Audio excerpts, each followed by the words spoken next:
Donc, bonjour à tous et à toutes et tous. Je propose qu'on débute. L'atelier intitulé Défis méthodologiques des risques émergents, risques extrêmes et assurance paramétrique. Donc, les intervenants, je vais commencer par juste me présenter. Donc, moi, je suis Maud Thomas, je suis professeure des universités à l'ISFA et actuaire. Les deux présentations sont d'abord faites par Nisrine, donc, qui est en fait une ancienne de mes doctorantes et qui est donc maintenant Market Stress Test Quantitative Analysis chez Natixis, et par Daniel, qui est donc doctorant à l'ENSAE, enfin au CRES et à l'ENSAE, et consultant en actuariat à Detralytics. Donc le but de cet atelier, donc on va partir.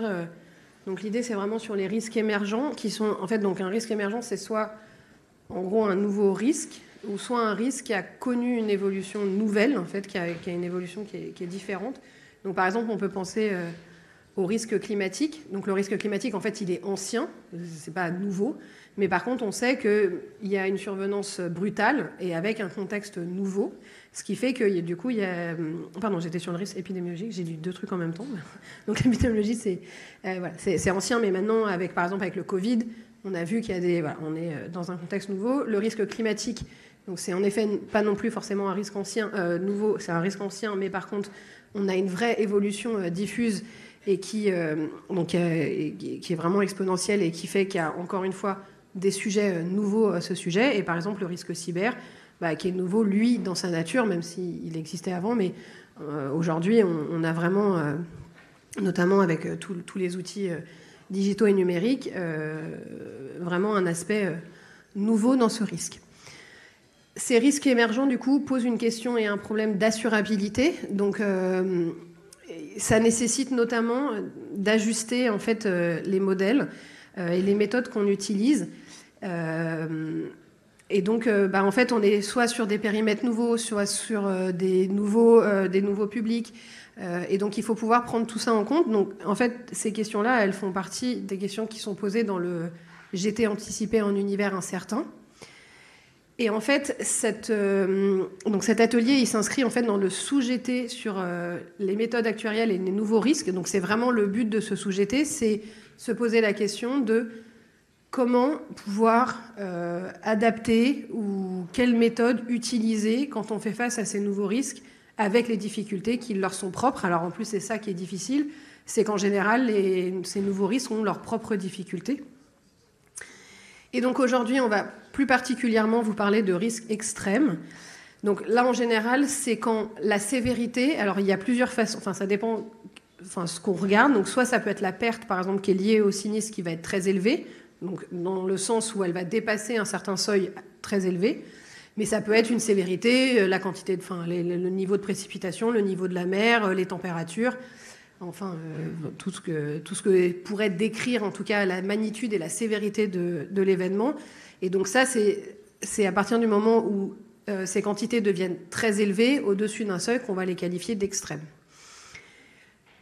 Dans ces cas-là, notamment la théorie des valeurs extrêmes consiste à sélectionner les plus grandes observations de l'échantillon.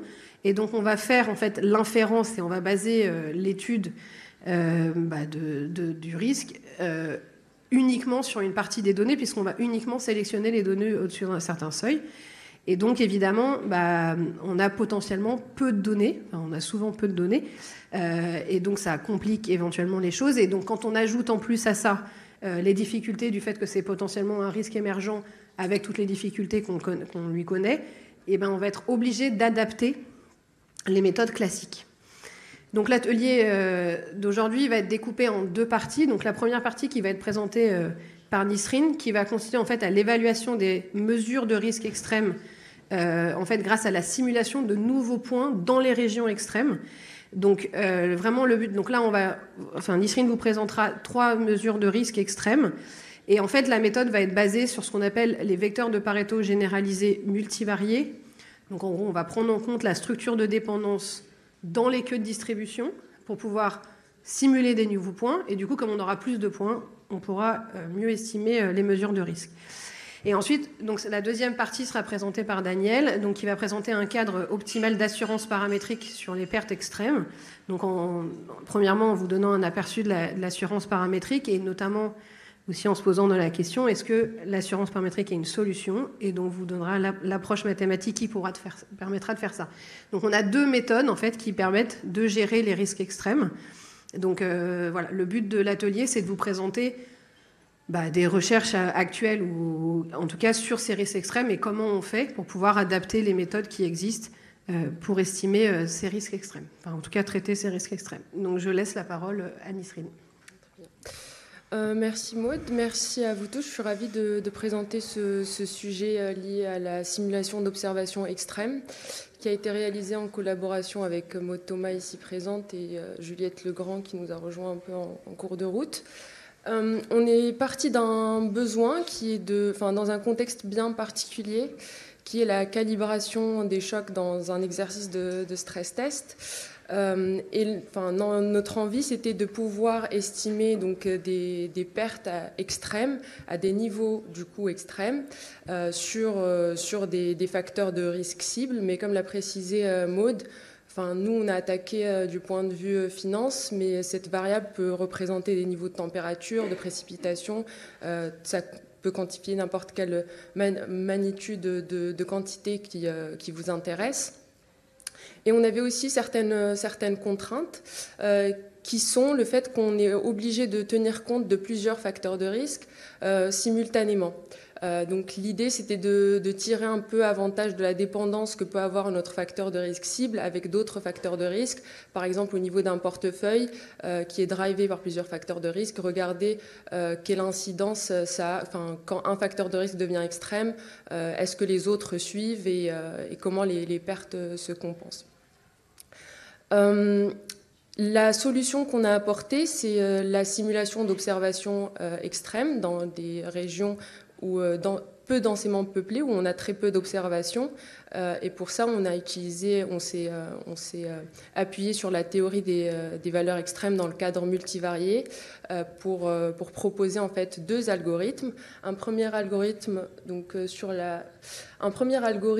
qui va faire la simulation conditionnelle des extrêmes, c'est-à-dire je fixe tous mes autres facteurs de risque à certains niveaux et je simule qu'un seul de mes facteurs de risque. Et un second algorithme qui lui fait la simulation jointe, donc on va simuler simultanément tous les facteurs de risque d'un seul coup. Et donc c'est sur ce deuxième algorithme qu'on va se concentrer dans la présentation d'aujourd'hui. Initialement, Juliette Legrand avait proposé un algorithme dans un cadre bivarié, mais comme on est souvent contraint ou on doit tenir compte de plus de deux variables, on a étendu en fait l'approche qui était initialement proposée dans le cadre bivarié à un cadre multivarié. Donc les principales contributions de ces approches sont bien évidemment qu'on arrive à peupler, à avoir plus d'observations dans les régions extrêmes. On a aussi le fait qu'on va avoir de nouvelles observations, ce qui nous permet d'extrapoler au-delà des seuils qu'on avait observés par le passé, parce que quand généralement on prend en compte que l'historique, on fait une hypothèse un peu implicite, c'est que les pires qu'on peut obtenir ne dépassent pas les pires qui ont été observés dans le passé, ce qui est pas toujours vrai. Et donc vu qu'on a plus d'observations dans les queues de distribution, on peut assurer des estimations qui sont un peu plus robustes, vu qu'on a des tailles d'échantillons qui sont un peu plus importantes. Et bien évidemment, on va au-delà du cadre bivarié qui est typiquement discuté dans la littérature. Donc je vais commencer par présenter les mesures de risque auxquelles on va s'intéresser. Donc il y a principalement l'expected shortfall qui est connu par un grand nombre de personnes.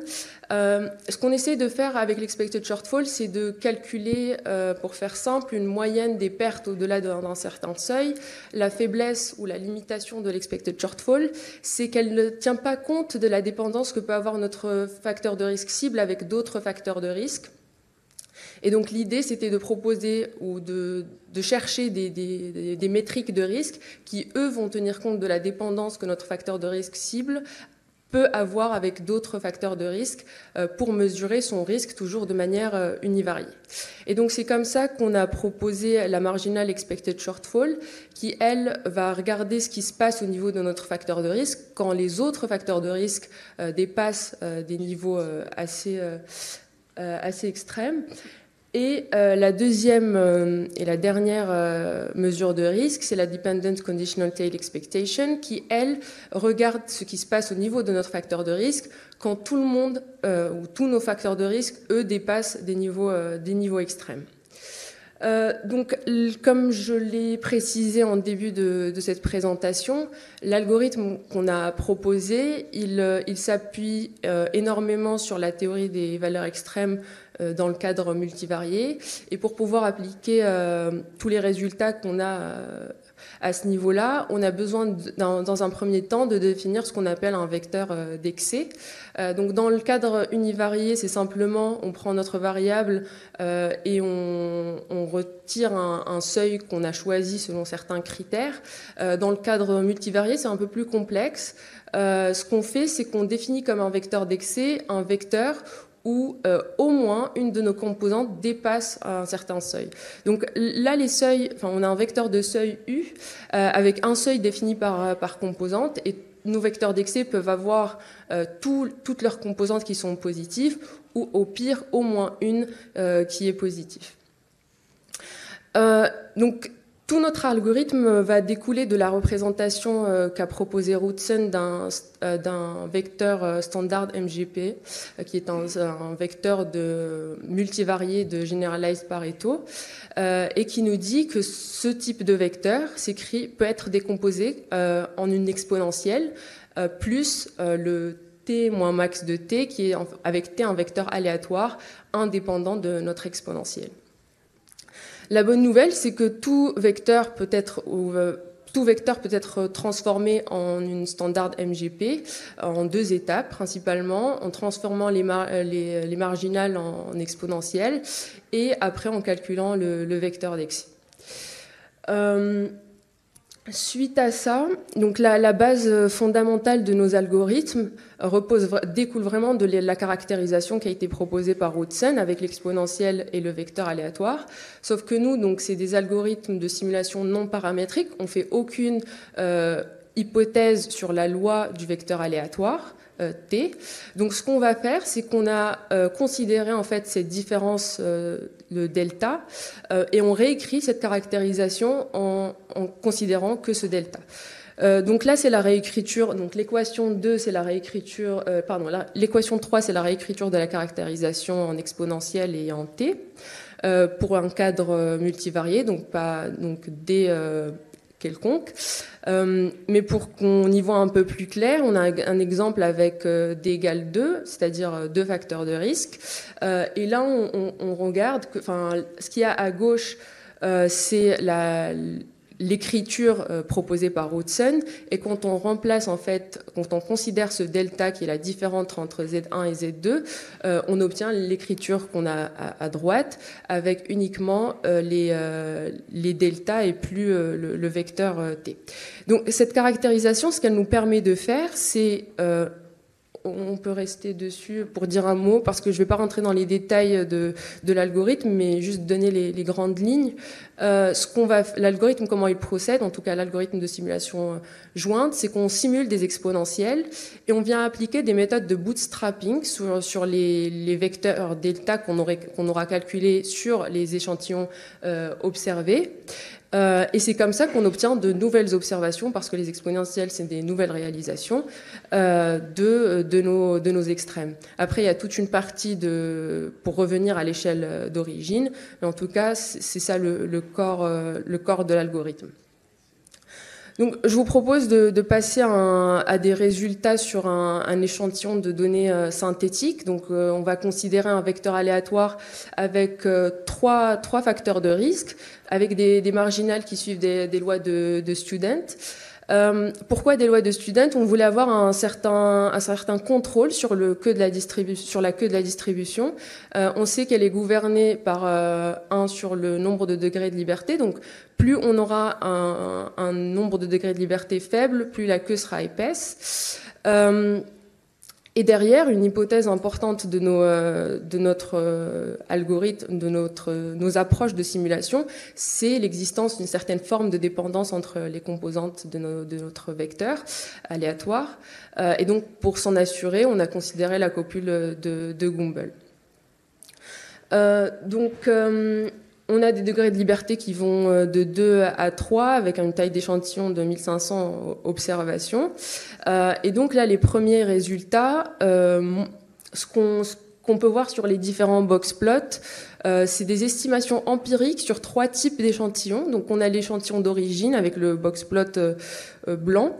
Et après, on a les estimations sur l'échantillon qu'on a simulé en rouge et l'échantillon qu'on a simulé plus l'échantillon original en jaune. Ce que j'ai pas précisé, c'est que quand on connaît les lois des marginales et la structure de dépendance, on peut dériver on arrive à des expressions des mesures de risque. Donc on a des valeurs par rapport auxquelles on va comparer nos estimations empiriques sur ces différents échantillons. Ce qu'on a fait, c'est qu'on a fait varier le alpha, qui est le niveau auquel on calcule nos différentes mesures de risque. Et aussi, on a fait varier le paramètre de dépendance, le paramètre de la copule qui gère un peu cette dépendance entre nos différentes composantes. Et ce qu'on remarque, c'est indépendamment de ce θ qui contrôle la dépendance et du alpha, le niveau auquel on estime les mesures de risque, on a des erreurs qui sont assez faibles avec l'approche qu'on propose comparé à ce qu'on aurait en estimant directement sur l'échantillon d'origine. Ce qui est important aussi de voir ici, c'est que donc c'est normal d'avoir de bons résultats sur la dependence conditional expectation et la marginal expected shortfall parce qu'elles impliquent d'une certaine manière la distribution jointe de nos facteurs de risque. Par contre, sur l'expected shortfall, ce qu'on constate, c'est qu'on tire certaines informations de d'autres facteurs de risque pour améliorer l'estimation du risque sur un seul des facteurs de risque. Donc, pour conclure, une préoccupation majeure quand on est confronté à des mesures de risque à l'estimation de mesures de risque à des niveaux extrêmes, c'est la rareté des données, qui rend toute estimation assez compliquée et prône à des problèmes de robustesse et de précision. Donc, on a essayé de répondre à cette problématique avec des approches de simulation d'extrêmes multivariés. On a démontré les résultats. Donc ici, on a eu le temps de voir des résultats que sur des données synthétiques, mais on a aussi des résultats sur des données réelles. Et donc l'idée pour les prochains travaux, ce serait de combiner notre méthode de simulation avec des méthodes d'estimation un peu plus sophistiquées que la méthode empirique qu'on a nous utilisée. Donc là, je vais laisser la main à Daniel pour présenter la deuxième partie de cette présentation. Ok, bonjour à tous. Je vais continuer avec une application de l'assurance paramétrique ou bien du paramétrique de façon générale aux pertes extrêmes. Donc, je ne sais pas si vous vous souvenez du plan.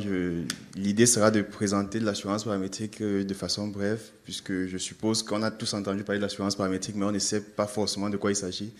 Ensuite, je vous présenterai la question de recherche, puis un bref aperçu de l'approche mathématique qui a été utilisée et quelques résultats. Je vous promets, ça sera plus simple que ce que Nisrine a présenté. Donc, l'assurance paramétrique, qu'est-ce que c'est? En général, avec l'assurance indemnitaire classique qu'on connaît tous, quand un assuré a un sinistre, l'entreprise d'assurance fait descendre un expert sur le terrain, un expert surtout quand il s'agit des grosses pertes, pour pouvoir évaluer le montant de la perte et déterminer le montant à verser à l'assuré. Donc, en gros, c'est ça le processus. L'expert qui descend sur le terrain, parfois ça peut prendre du temps, ça nécessite des frais supplémentaires de gestion de sinistre que l'assureur prend en charge et, dans certains cas, répercute cela chez l'assuré à travers les facteurs de chargement des primes. Avec l'assurance paramétrique, tout est basé sur un paramètre ou un indice qui se déclenche en fonction de si un sinistre a eu lieu ou pas. Donc, si je prends l'exemple de l'assurance agricole où le paramétrique est très utilisé, pour que vous puissiez comprendre. Si un assuré, par exemple, a une perte de rendement dans son champ, un produit d'assurance paramétrique conçu pour pouvoir couvrir contre ce genre de perte pourrait, par exemple, être calibré sur des indices tels que la précipitation, la température, l'humidité. Et une fois que ces indices-là tombent en dessous d'un certain seuil ou vont au-delà d'un certain seuil, automatiquement, le processus d'indemnisation est enclenché et l'assuré perçoit l'indemnisation assez rapidement. Donc, certains produits qui sont déjà sur le marché, comme par exemple une application qui a été mise en route en Inde il y a quelque temps, l'assuré, tout ce qu'il a à faire, c'est télécharger une application qui lui permet de suivre son processus de sa couverture. Et une fois qu'il a un sinistre, parfois avant même qu'il ne soit au courant qu'il a eu un sinistre, il a déjà reçu son indemnisation. Donc, en gros, c'est comme ça que l'assurance paramétrique fonctionne. L'un des avantages, c'est que c'est très rapide, justement, par rapport à l'assurance indemnitaire, où il faut un délai de traitement, un délai d'attente des résultats d'expertise et tout ce qui va avec. J'ai déjà pris l'exemple de l'agricole pour que vous puissiez comprendre. Donc, c'est ce que j'essaie de montrer à l'écran avec quelques exemples pour clarifier la chose. Donc, avec l'agricole, comme j'ai dit tout à l'heure, on peut essayer de se couvrir contre des pertes, ou dans ce cas, la variable Y qui représente la perte de l'assuré sera des pertes suivant, par exemple, un épisode de sécheresse, et l'indice pourrait être le niveau de précipitation dans la zone où le champ de l'assuré se trouve. Par exemple, en assurance cyber, un produit d'assurance paramétrique pourrait être conçu pour couvrir contre des coûts liés à des violations de données, et un indice pourrait être, par exemple, le volume de données volées. Donc, entre autres, c'est juste pour qu'on puisse comprendre de quoi il s'agit. Donc, un produit d'assurance paramétrique est en général caractérisé par deux choses. Bon, il peut y avoir beaucoup d'autres trucs en parallèle, mais deux choses principalement, l'indice et la fonction de paiement. Donc, l'indice, c'est une variable qui n'est pas contrôlable ni par l'assuré ni par l'assureur.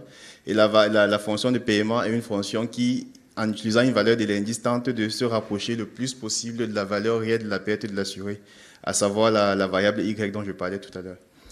Donc, là, nous sommes en train de parler des pertes extrêmes, des risques émergents et des pertes extrêmes. Et l'assurance paramétrique, d'après plusieurs auteurs et d'après beaucoup d'études sur le sujet, peut être une solution efficace pour la couverture contre des pertes extrêmes. Donc, le schéma que vous avez à l'écran tente d'illustrer dans quel cas ou bien dans quelle zone des pertes est-ce que l'assurance paramétrique peut être appliquée. Donc, là, on a une zone où l'assurance indemnitaire s'applique normalement. Et nous avons une vision ici qui est d'utiliser du paramétrique au-delà d'un certain seuil. Donc, ça peut être un seuil de perte très élevé chez un assureur, ou alors même de la réassurance paramétrique, c'est-à-dire l'assureur couvre les sinistres jusqu'à un certain niveau, et au-delà d'un autre niveau, les sinistres transmis à la réassurance sont gérés à travers un contrat paramétrique ou bien un dispositif paramétrique. Donc, pourquoi est-ce que nous pensons que le paramétrique peut être un atout pour la gestion des risques extrêmes? C'est en raison de ses avantages. Il a des inconvénients évidemment, mais il a également beaucoup d'avantages qui nous pointent en tout cas vers cette direction. Donc le premier avantage, c'est l'indemnisation rapide, dont j'ai parlé ça déjà tout à l'heure. Le fait qu'avec le paramétrique, en général, c'est beaucoup plus rapide que dans le cas de l'assurance indemnitaire, et pour des catastrophes naturelles où parfois les assurés ont besoin d'une intervention rapide, et dans des situations parfois où il s'agit même de suivi humain, l'assurance paramétrique peut être très adaptée pour ce genre de situation. L'assurance paramétrique a également l'avantage d'être moins coûteux. Bon, moins coûteux, pas parce que le sinistre n'est pas couvert à la hauteur de la perte de l'assuré. Normalement, ça devrait être le cas, et les travaux sur l'assurance paramétrique sont faits de façon à pouvoir garantir cela. Mais moins coûteux à cause du fait que l'assurance paramétrique engrange moins de frais de gestion. Moins de frais de gestion qui impliquent moins de chargement des primes et qui impliquent également des contrats moins coûteux du point de vue des assureurs et même des assurés. Et avec le paramétrique également, vu qu'on a une main mise sur l'indice et sur les valeurs que l'indice peut prendre, on a également une vision a priori sur la volatilité des pertes auxquelles l'assuré est exposé. Et ce qui permet à l'assuré de pouvoir mieux définir ses stratégies de gestion de risque et de couverture à un horizon donné. Également, l'assurance paramétrique a l'avantage de pouvoir de permettre une couverture contre les pertes indirectes. Des pertes qui, parfois ne sont pas directement liées au sinistre qui a eu lieu, comme par exemple une inondation, mais plutôt à des pertes qui découlent des conséquences de ce sinistre. Donc une inondation, par exemple, qui bloque une route, empêche aux commerçants qui sont dans la zone de pouvoir continuer à vendre à leurs clients. Donc, d'une certaine façon, si ces commerçants ont souscrit au même produit que ceux des bâtiments qui sont touchés par l'inondation, normalement, l'assurance paramétrique couvre les assurés de la zone, donc ils vont recevoir une certaine compensation pour tenir compte des pertes indirectes qu'ils sont en train de subir. Donc, cela étant dit, la question qu'on s'est donc posée, et en faisant référence au graphique que je vous ai présenté tout à l'heure, c'est est-ce qu'il est possible, et si oui, comment est-ce qu'on peut utiliser de l'assurance paramétrique pour des pertes extrêmes ou alors dans le cadre d'un dispositif de réassurance paramétrique. Donc, c'est pour répondre à cette question que nous avons essayé de proposer un modèle, celui que vous avez à l'écran. Et ce modèle est assez simple. L'idée, c'est d'appliquer de l'indemnité jusqu'à un certain seuil S. Et au-dessus du seuil S, de revenir à un produit d'assurance paramétrique ou dans certains cas de réassurance paramétrique. Donc, la fonction phi de θ que vous avez là est une fonction qui dépend d'un indice W qui est conçu, ou bien qui sera calibré de façon à pouvoir fournir une valeur qui est la plus proche possible de la perte réelle des assurés au-dessus de ce seuil-là. Et avant de continuer, je précise que là, nous nous plaçons dans le cas des risques extrêmes où l'assurance indemnitaire classique qu'on connaît a parfois du mal à pouvoir couvrir. Donc, l'idée, c'est de pouvoir se dire, OK, là, on a un produit qui couvre jusqu'à un certain niveau. Est-ce qu'au-dessus de ce niveau, on peut faire quelque chose? Ou alors, on abandonne juste et on cède à la réassurance. Et même si on cèdait à la réassurance, est-ce qu'il existe une façon de pouvoir gérer ça plus efficacement? Et c'est à cette question qu'on essaie de répondre. Donc, comme je disais, le seuil S que vous avez là est en général est supposé être assez élevé. Et dans un cas de réassurance, S pourrait par exemple être la franchise d'un contrat de réassurance. Donc, le modèle est défini. La fonction phi est un modèle également, un sous-modèle du modèle que nous essayons de construire, qui dépend d'un paramètre θ. Donc, une fois qu'on a fixé ça, il faut calibrer ce paramètre θ. Et la question qu'on se pose, c'est comment est-ce qu'on calibre ce paramètre pour avoir avoir un produit qui sera accepté par les assurés et qui fournira une indemnisation assez proche des pertes réelles subies par les assurés. Pour cela, on optimise, on fait de l'optimisation. C'est ce qu'on fait toujours en assurance, parfois même sans se rendre compte. Et ce qui est généralement fait, c'est que on se fixe une vision. En général, on se fixe une vision qui consiste à minimiser l'écart entre l'indemnisation reçue par les assurés et la perte réelle des assurés. Ça revient d'une certaine façon à un développement à partir de là revient à certains modèles classiques qu'on utilise en assurance indemnitaire. Mais le problème avec cette approche, c'est que ça ne prend pas en compte le bien-être des assurés, l'aversion au risque et d'autres facteurs qui conditionnent le comportement des assurés quand ils sont face à un contrat d'assurance. Donc, pour pouvoir pallier à cela, nous avons décidé d'opter plutôt pour la maximisation de l'utilité des assurés, qui d'une certaine façon prend déjà en compte le rapprochement entre l'indice et la perte réelle, mais également d'autres facteurs comme par exemple le comportement déjà par la forme de la fonction choisie, mais également le niveau d'aversion au risque. Donc, sous contrainte de la prime, évidemment, en haut aussi, c'est le cas. Donc, cela étant dit, je reviens au fait que nous sommes en train de travailler avec des risques extrêmes qui sont beaucoup plus fréquents dans des distributions à queue épaisse. Donc, la probabilité d'avoir une perte extrême avec une distribution à queue épaisse est plus élevée. Mais est-ce que cette façon de formaliser le problème marche si nous travaillons avec des pertes à queue lourde ou à queue épaisse? Pas forcément, pas avec toutes les fonctions d'utilité. Si par exemple, dans ce cas-là, on utilise une utilité exponentielle, on va se retrouver avec l'espérance de exponentielle de y ou bien l'espérance de exponentielle de i. Et si dans ce cas-là, par exemple, i est une distribution à queue lourde, cette quantité-là devient infinie. Donc, il est difficile de pouvoir calibrer le modèle et obtenir une valeur optimale de θ à partir de là. Donc, qu'est-ce qu'on fait? Comment est-ce qu'on essaye de contourner ça? Nous avons proposé une autre façon de définir l'utilité des assurés, ou alors de l'assureur, ça dépend. Pas en utilisant la richesse comme ce que vous avez à l'écran, mais plutôt en utilisant le taux d'indemnisation. Donc là, on essaye de maximiser l'utilité du taux d'indemnisation que l'assuré reçoit après un sinistre. Donc, en haut, ce que vous avez au numérateur dans l'expression de U, c'est simplement I. C'est la définition de I que nous avions précédemment. Sur Y, moi, une fonction F multipliée par la prime, puisque la prime est une désutilité parce que l'assureur paye une prime. l'assuré paye une prime. Et la fonction F est définie dans le cadre de nos simulations jusqu'ici, nous avons utilisé une fonction F définie telle qu'à l'écran, mais en réalité, cette fonction est calibrée de façon à déjà s'assurer qu'il y ait une solution optimale, un θ optimal, mais également en prenant en compte les caractéristiques du portefeuille de l'assureur ou bien les caractéristiques du portefeuille sur lequel ce type de produit sera appliqué. Dans le cadre de nos travaux, nous avons travaillé avec l'utilité exponentielle pour beaucoup de raisons, notamment le fait que déjà dans la conception des produits d'assurance, dans la littérature, c'est la fonction d'utilité qui est le plus souvent utilisée, et aussi en raison de ses caractéristiques, comme par exemple le fait que c'est une utilité CARA. On ne va pas entrer dans tous les détails par rapport à ça ici. On pourra en débattre si vous le souhaitez par la suite. Donc voilà le modèle. Et des travaux sont encore en cours. Je vais par exemple, vous donner quelques pistes quelques pistes qui sont en cours d'études actuellement. Mais avant ça, je vais vous présenter quelques illustrations de ce qui a été fait. Donc, nous avons fait une illustration dans un premier temps sur des données simulées. Donc, là, nous avons simulé un portefeuille avec un échantillon de taille 1000 où l'indice est supposé suivre une loi uniforme, et les pertes sont supposés suivre une loi de Pareto avec un facteur gamma qui dépend de l'indice à travers une simple fonction linéaire. La fonction de paiement phi, donc S phi de θ de W est définie telle que vous avez à l'écran. Ça a été beaucoup simplifié par la suite. Donc à ce niveau, c'est ce qui a été défini dans le cadre du calibrage du modèle. Il y a eu des améliorations par la suite, et j'espère qu'on aura l'occasion de pouvoir vous présenter ça dans d'autres contextes. Donc là, nous choisissons S comme le quantile à 85% des pertes, donc une valeur vraiment très élevée. Donc nous nous intéressons aux 15% des pertes aux 15% des pertes les plus élevées.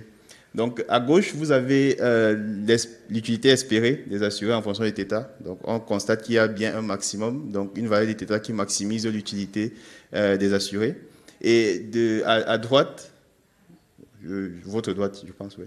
À droite, vous avez la fonction de paiement. Donc là, on voit bien qu'au-dessus d'un certain niveau, où normalement l'assurance indemnitaire qui couvre, je suppose, dans ce cas-ci supposé jusqu'à 85%, au-dessus de ce seuil, on arrive quand même à avoir une couverture supplémentaire qui, cette fois-ci, fonctionne grâce à un produit paramétrique. Donc, des travaux ont été faits par la suite justement pour pouvoir rapprocher au maximum possible cette partie paramétrique de la valeur réelle de la perte des assurés, parce que là, on a une grosse part de sous-indemnisation. Et normalement, les produits d'assurance paramétrique doivent être conçus de façon à limiter cela au maximum possible. On peut avoir une vision plus claire, jetons peut-être un coup d'œil aux données réelles. Et dans ce cas-ci, nous avons travaillé avec un portefeuille représentatif. On pourra entrer en détail dans cela plus tard. Donc, un portefeuille représentatif des assurés qui sont couverts contre des pertes de rendement de maïs dans l'État d'Illinois aux États-Unis sur la période de 1937 à 2021. Comme indice, nous avons utilisé des variables climatiques telles que la précipitation, la température, l'humidité, combinées de façon linéaire avec une régression linéaire pour pouvoir avoir une seule valeur dans le but justement de tester la méthode qui a été proposée précédemment dans un contexte plus simple. La fonction de paiement est un peu plus simple que précédemment. De toute façon, la fonction précédente a été également ajustée pour avoir un truc aussi simple que ce que vous avez là. Donc, on a un graphique à droite. Bon, ici, S est choisi comme le quantile à 90%, donc on s'intéresse aux 10% des pertes les plus élevées. Et à droite, à gauche, vous avez l'utilité espérée. Donc, on observe bien la présence d'un maximum qui maximise l'utilité. Et à droite, vous avez la fonction de paiement. La fonction de paiement, et là, on constate, donc ici, le problème de sous-indemnisation a été grandement réduit. Et là, on constate que la couverture indemnitaire s'applique jusqu'au niveau de la ligne horizontale que vous avez là. Et au-dessus de cette ligne, c'est le paramétrique qui intervient. Et un produit conçu grâce au modèle que nous avons présenté précédemment, sur ce cas qui se rapproche un peu plus de la réalité, arrive à proposer une couverture qui est assez intéressante pour les 10% des pertes les plus élevées. Ce qui démontre une fois de plus le potentiel du modèle paramétrique que nous avons présenté. Donc, des travaux sont en cours pour pouvoir justement affiner cela. Et l'une des pistes que nous sommes en train de creuser, qui est très intéressante jusqu'ici, c'est une façon de pouvoir, puisque comme Nisrine l'a dit tout à l'heure, dans les queues de distribution, on a souvent un problème de manque de données ou bien d'une très faible quantité de données. Donc, une piste que nous sommes en train de creuser, c'est comment est-ce qu'on peut construire, adapter ce modèle de façon à pouvoir conserver sa précision malgré la faible proportion de données dans les queues de distribution. Donc, jusqu'à présent, nous avons réussi à avoir des résultats très intéressants et qui sont prometteurs dans ce sens. Et comme je disais tout à l'heure, nous aurons l'occasion de vous les présenter ou alors vous pourrez les consulter une fois que l'article sur le sujet sera publié ou alors sur le site des Détralytiques, ça dépendra. Donc, je vais m'arrêter là pour avoir le temps de répondre à quelques questions si vous en avez. Merci beaucoup. Donc, merci. Donc, juste pour conclure en 2 minutes, enfin même pas 2 secondes, pour laisser le temps aux questions. Donc voilà. Donc là, le but, comme je vous l'ai dit au début, c'était vraiment de pouvoir proposer, enfin en tout cas de vous présenter 2 méthodes qui permettent en fait d'améliorer la compréhension et l'étude des risques extrêmes. Donc voilà, c'était 2 types différents, mais ça vous permet de montrer que, effectivement, on est amené à devoir en fait adapter les méthodes qu'on utilisait avant. Parce que on est confronté à certains types de problèmes qui évoluent et donc il faut pouvoir prendre tout ça en compte. Donc voilà, donc ici on a fait un focus sur les risques extrêmes. Il existe plein de types de risques émergents. Il n'y a pas que la partie sévérité qui pose problème aussi pour les risques extrêmes. Il y a aussi la fréquence. Les risques émergents ont aussi leurs propres problématiques, même quand ils ne sont pas extrêmes. Voilà. Ici, on a fait un focus sur les extrêmes.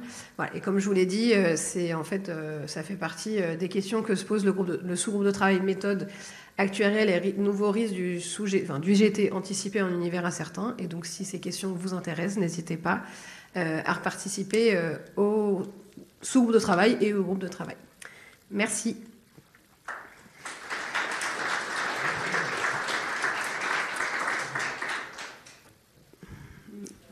N'hésitez pas si vous avez des questions.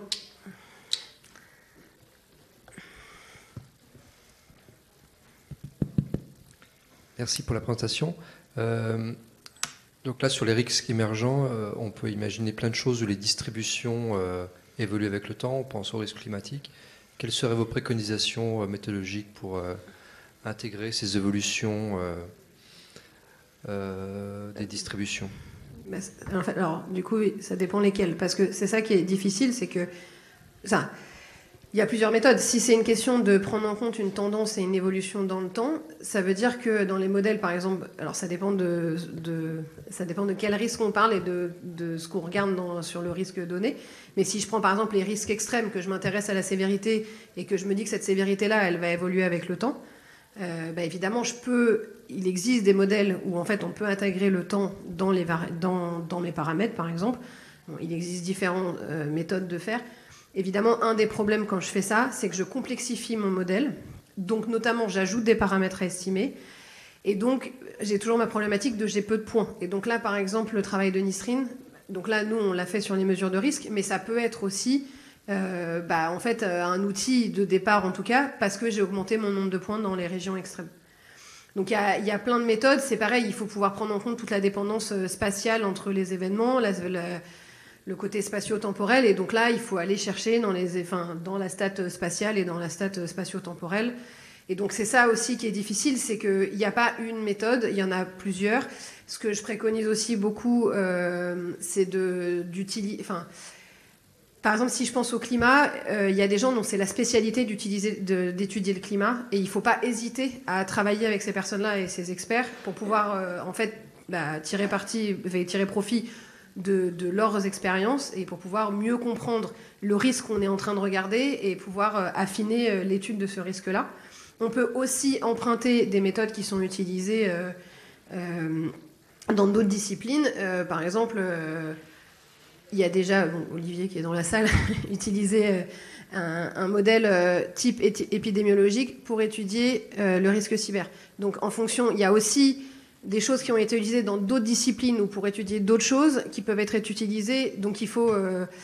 voilà. Mais c'est ça qui est difficile, c'est qu'en même temps, il y a déjà beaucoup de choses qui existent, mais il faut toujours adapter, et puis on cherche un peu une aiguille dans une botte de foin, et c'est pas simple de savoir ce qu'il faut faire.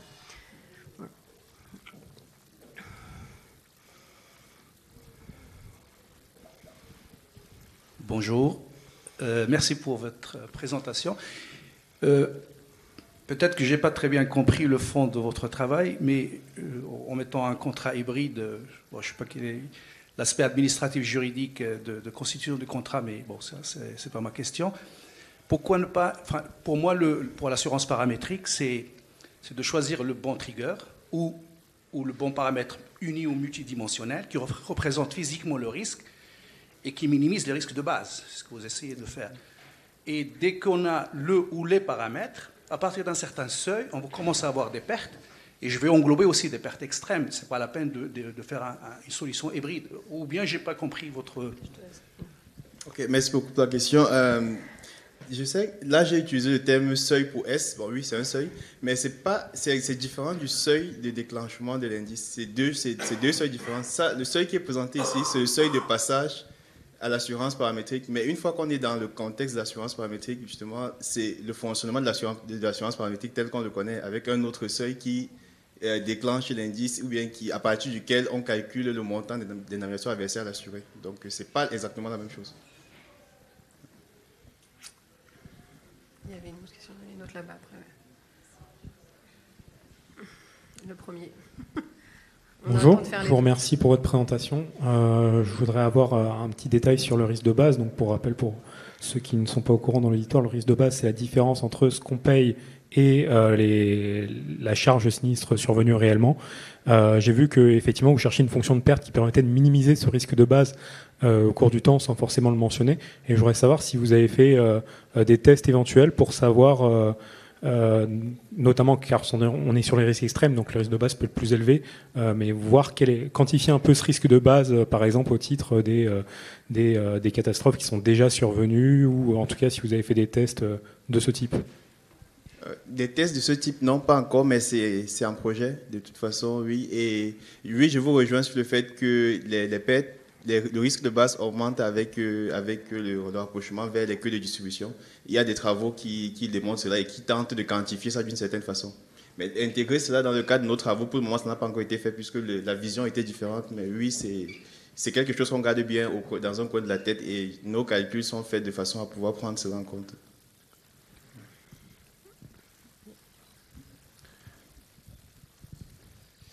Bonjour. Du coup, je pense qu'on a tous les mêmes interrogations autour du risque de base. Du coup, ma question, c'est est-ce que vous avez imaginé l'inverse? D'abord une partie paramétrique et ensuite une base indemnitaire pour du coup minimiser le risque de base qui est plus important sur la risque extrême? Ouais, c'est une très belle question parce que justement, notre premier papier, c'est exactement ça. Notre premier papier essaye d'appliquer du paramétrique avant et de l'indemnitaire par la suite. Mais la vision n'est pas la même, puisque avec ce papier-là, justement, l'objectif est vraiment risque de base et rien d'autre. Mais ici, l'idée, c'est de pouvoir proposer une couverture une fois que l'indemnitaire n'arrive plus à couvrir. Donc, l'objectif n'est pas exactement le même, mais oui, nous avons déjà fait cela. Donc, je vous inviterai peut-être à lire le papier dès qu'il sera publié. Ouais. Merci.